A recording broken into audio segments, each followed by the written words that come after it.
So hi guys, you are watching my channel Ehsan pets. अस्सलाम वालेकुम। मैं हूं एहसन ज़फ़र, कराची पाकिस्तान से। कॉकटेल मेरी पहली मोहब्बत। लेकिन आज हम बात कर रहे हैं फ़िशर फैमिली के बारे में।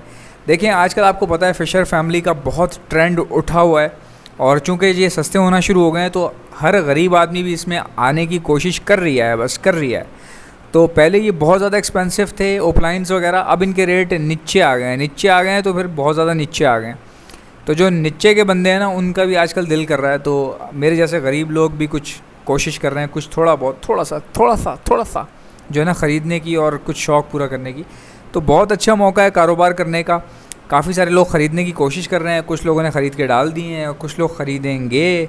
तो मैं आपको बता रहा हूँ कि आपने ख़रीदने से पहले क्या क्या करना है भाई। ख़रीदते वक्त ये वाली गलतियाँ कभी ना करना, क्योंकि मार्केट में असल जो कारोबारी बंदा होता है ना, उसी को माना जाता है जिसकी ख़रीदने की टेक्निक बहुत अच्छी होती है। बेचना इतना मुश्किल नहीं है, बर्ड्स तो बिक जाते हैं यार। हम वीडियो बना के डाल रहे हैं, हज़ारों व्यूज़ आ रहे हैं, इसका मतलब ये है कि लोग पसंद करते हैं तो ही देखते होंगे ना यार। अब खाली मेरी चर्चा तो सुनने के लिए आते नहीं होंगे, कुछ ना कुछ थोड़े बहुत बर्ड्स भी देखते ही होंगे। वो अलग बात है कि आप में से बहुत सारे लोग तारीफ़ करते हैं कमेंट्स में कि आप अच्छी बात करते हैं या हमें आपकी आवाज़ अच्छी लगती है, जो भी वो कहते हैं, जो उनको लगता है। हालांकि मेरे घर वालों में से कोई मानने को तैयार नहीं है कि मेरी आवाज़ किसी को अच्छी लग रही है। वो उनका मौक़िफ़ अलग है। तो खैर, मकसद ये है कि जब भी आप ख़रीदते हैं ना, तो असल मार्केट में ख़रीदार जो है, बिज़नेसमैन जो है, वो ख़रीदने वाले को माना जाता है। बेचने में तो बिक जाता है यार। आप बर्ड्स बेच रहे हैं, फ़िंचे लोग बेच रहे हैं, फ़िंचे बिक रही हैं, काली काली फ़िंचे बेच रहे हैं, काली काली बेंगलीज़ लोग बेच रहे हैं, वो भी बिक रही हैं। तो बेचना, मैं समझता हूँ कि बर्ड को बेचना इतना मुश्किल नहीं है जितना बर्ड को ख़रीदना है, क्योंकि मार्केट भरी पड़ी हुई है, परिंदे भरे पड़े हुए हैं। लेकिन भाई, हर बिकने वाली चीज़ ख़रीदने के लिए नहीं होती। तो ये कुछ कॉमन गलतियाँ हैं जो आप करते हैं। मैं आपको कुछ ऐसे तरीके बता रहा हूँ जिनसे आपको ख़रीदने में आसानी हो जाएगी। बेटा, ये जो फ़िशर फैमिली है ना, इसमें बंदा जो बर्बाद होता है ना, वो ख़रीदते हुए होता है, बेचते हुए नहीं होता। ये याद रखना। कई लोग ख़रीदने में ही ख़त्म हो गए, ठीक है। अभी गेम शुरू ही नहीं हुआ था, शुरू होते ही ख़त्म हो गया उनका कारोबार ठप हो गया। उसकी वजह बताता हूँ कैसे। भाई, पहले तो तुम्हें बर्ड की हेल्थ चेक करना आनी चाहिए, चाहे तुम पट्ठा ले रहे हो, बड़ा ले रहे हो, जवान ले रहे हो, कुछ भी ले रहे हो। बर्ड का कलर कुछ भी हो, उसका साइज़ कितना भी हो, लेकिन उसकी फ़िज़िकल अपीयरेंस अगर तुम्हें चेक करना नहीं आ रही ना, अगर तुम्हें यही नहीं पता लगाने आ रहा कि ये फ़िज़िकली फ़िट है या नहीं है। क्योंकि कई बर्ड्स ऐसे होते हैं, वो इतना मामूली से डिफेक्टेड होते हैं कि उनको पहचानना मुश्किल हो जाता है कि इनमें डिफेक्ट आखिर है क्या। किसी का मुँह के ऊपर जो है ना डाउन सिंड्रोम होता है। डाउन सिंड्रोम क्या होता है? कमज़ोरी रह जाती है बाय ब्लड, या आफ्टर बर्थ जो है कोई ना कोई कमज़ोरी हो जाती है। कोई फर्स्ट ब्रीड के होते हैं तो उनमें कोई प्रॉब्लम आ जाती है, या कोई सिबलिंग्स में पेयरिंग हुई हुई हो, उनमें से जो पट्ठे निकलते हैं वो पतले पतले पट्ठे निकल आते हैं टेढ़े फेस के, या खुराक कम देने की वजह से, या ऑफ सीज़न अगर आप गलत तरीके से ब्रीड ले रहे हैं तो उसमें भी पट्ठे आपके ख़राब हो जाते हैं। तो इस तरह के पट्ठे मार्केट में बिकने के लिए आ जाते हैं। भाई, बड़ा मुश्किल होता है उनको पहचानना कि इनमें ख़राबी आखिर है क्या। तो ख़रीदते हुए ध्यान रखें, सबसे पहले आप ये सीखें कि भाई बर्ड की हेल्थ चेक कैसे करते हैं, आप ये सीखें। अक्सर मार्केट में मैंने देखा है लोग नेट में डाल के ले आते हैं, और नेट में क्या होता है, कपड़े के ऊपर बैठा होता है। अब उसकी टांगें नहीं भी होंगी ना तो भी वो ऐसे ही रहेगा स्टिल। घर ला के आपको पता चलेगा, ओहो, इसकी तो दोनों टांगें ही नहीं है। अबे यार, ये तो चेक ही नहीं किया मार्केट में। कितना प्यारा बर्ड है, ओपलाइन है, सब कुछ ठीक है, मगर टांगें नहीं है इसकी। अब टांगों के बगैर इसे कैसे ब्रीड करेगा? अब आप ये सोचने में बैठ जाएंगे कि टांगों के बगैर ब्रीड कैसे आएगी। ओहो, ओ माय गॉड। फिर कोई आपको बोलेगा नहीं, ब्रीड में टांगों की ज़रूरत ही नहीं होती। लोग आपको अजीब व गरीब मशवरे देंगे। तो उससे बेहतर है कि भाई आप ये फ़िज़िकल अपीयरेंस कैसे चेक की जाती है, आप ये सीख लो, ठीक है। कोशिश किया करो, कोई नेट में बर्ड लाया हुआ तो उसका बर्ड निकाल के फटकी में छोड़ो, और उसको बता दो कि भाई मैं चेक करने के लिए छोड़ रहा हूँ, पसंद आएगा तो ही ख़रीदूँगा। ये ना हो कि मैं फटकी में डालूँ और तू लड़ने लग जाए कि पैसे दे पैसे दे। ये उसको बता दो पहले। और कोशिश करो कि मार्केट में अकेले ना घूमो, कोई ना कोई ऐसा बंदा साथ ले जाओ जिसको बर्ड्स के बारे में पता हो, एटलीस्ट गवाह हो सौदेबाजी का, सामने देख रहा हो चीज़ों को, आपको समझा सके। ये तो हो गई फ़िज़िकल अपीयरेंस की बात।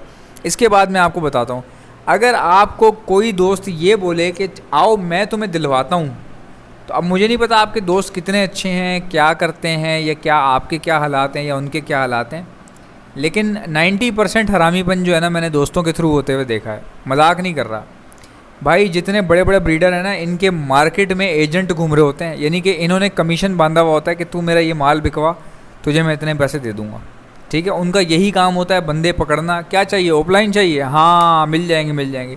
40 पेयर लगे हुए मेरे पास। फिर वो आपको ले जाते हैं, उसी दोस्त के पास ले जाते हैं, वहाँ से जाके दिलवा देते हैं, आप खुशी खुशी लेके आ जाते हो। बाद में बैक एंड पे उस बंदे को 10-20 हज़ार का कमीशन मिल जाता है। जाहिर सी बात है, आप फिशर फैमिली लेने निकले हो तो कम से कम भी 3-4 लाख की परचेजिंग इसमें हो ही जाती है बेटा। अब मैं मामूली परचेजिंग की बात कर रहा हूँ, क्योंकि ये थोड़े अभी भी इतने सस्ते होने के बावजूद भी कहीं ना कहीं कुछ ना कुछ महंगे हैं ये। इनको और फिंचों को आपस में कंपेयर नहीं करना है, या बजरी को इनके साथ बिल्कुल कंपेयर नहीं करना, कोई मुकाबला नहीं है। ये जितने भी सस्ते हो जाएँ उनसे बहुत बहुत ऊपर की चीज़ है ये।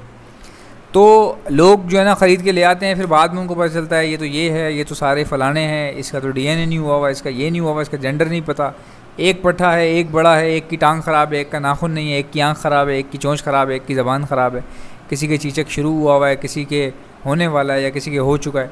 ये सब बातें आपको घर जाके पता चलती हैं और आपके जो है ना सही वाले लसन लग जाते हैं। उसके बाद आप उस बंदे को ढूंढते रहते हो, ये कहाँ गया जिसने मुझे दिलवाए थे, या जिसने दिलवाए होते हैं आप उसके घर पे जाते हो, वो आपको बोलते हैं भाई मैं क्या करूँ, आप खुद आए थे, मैं थोड़ी लाया था आपको। अब उसकी बात सही है, वो तो नहीं लाया तुम्हें, जो बंदा लाया वो बंदा गायब, वो फ़ोन नहीं उठा रहा कि तुम मुझे लेकर गए थे, तुमने क्या दिलवा दिया। अब वो बंदा गायब है, ज़ाहिर है अगर मिल भी जाए तो वो तो यही बोलेगा ना, भाई मैं तो तुम्हें बताया था ना यहाँ ला के कि यहाँ से मिल रहे हैं, लिए तुमने खुद। उस टाइम फिर आपकी ऐसी बैंड बजेगी, आपको इतना गुस्सा आएगा कि यार देखो इस बंदे ने मुझे बोला कि फ़लानी जगह पर हैं और ऐसे ऐसे मिल रहे हैं, तारीफ़ की इसने, मैं इसके पीछे आ गया। तो बाद में वो बंदा यही बोलेगा भाई मैंने तो खाली तुम्हें बताया ना कि यहाँ से मिल रहे हैं, मैंने ये थोड़ी बोला कि लो यहाँ से ज़बरदस्ती तो नहीं दिए, तो मैं गन पॉइंट पे तो नहीं दिए। तो इस तरह से वो मुकर जाएंगे। और इसमें इतनी गंदी गेम होती है, इतनी गंदी गेम होती है ना, फिंचे लेते हो ना, जावा लेते हो, लवबर्ड जावा लेते हो, या तुम डव लेते हो या कॉकटेल लेते हो, उसमें भी हरामीपन हो जाता है भाई। लेकिन उसमें इतना नहीं होता, उसमें फिर भी आपको चलो 6,000 5,000 4,000 या बहुत हुआ 2,000 का नुकसान होता है। लेकिन लवबर्ड में भाई अगर तुमने मिसाल ले लो 60-70 हज़ार का जोड़ा ख़रीदा है, ठीक है, अगर उसमें से कोई एक आध पीस भी ख़राब है तो तुम्हारी कम से कम भी 30-40 हज़ार डूब गए उसी वक्त। 30-40 हज़ार का फटका बहुत ख़तरनाक होता है। और मान लो अगर तुमने 7 पेयर लिए हैं किसी से, तो फिर तुम अंदाज़ा लगा लो तुम्हारे साथ क्या हुआ, क्या होगा। पहली बात ही अपने दिमाग से चलो, कोई बंदा कहीं लेके जा रहा हो उसको रोक दो, या अगर थोड़े बहुत चैम्पियन हो तो चले जाओ उसके साथ, लेकिन चीज़ देख के लो, हो सकता है तुम्हें अच्छी मिल जाए।